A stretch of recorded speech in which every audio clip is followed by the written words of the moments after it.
পাকিস্তান বনাম আফগানিস্তান দুই প্রতিবেশী দেশের এই প্রথম ক্রিকেট লড়াই হয়েছিল ২০১২ সালের ১০ ফেব্রুয়ারি সংযুক্ত আরব আমিরাতের শারজাহাতে।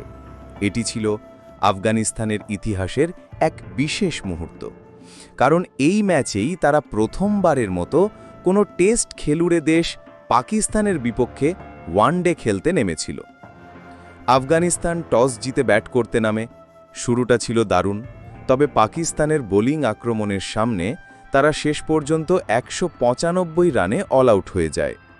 আফগান ব্যাটসম্যানদের মধ্যে করিম সাদিক করেন ৪০ রান আর মোহাম্মদ নবী যোগ করেন ৩৭ রান।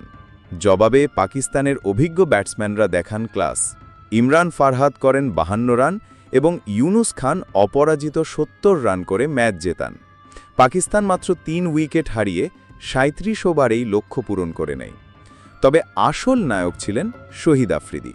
তার দুর্দান্ত স্পেল ৫ উইকেট মাত্র ৩৬ রানে আফগানিস্তানের ব্যাটিং লাইন আপ গুড়িয়ে দেয়।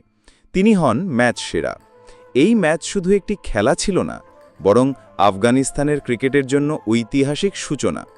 এখান থেকেই শুরু হয় পাকিস্তান আফগানিস্তানের রোমাঞ্চকর ক্রিকেট প্রতিদ্বন্দ্বিতা, যা আজও দর্শকদের মধ্যে দারুণ উত্তেজনা তৈরি করে।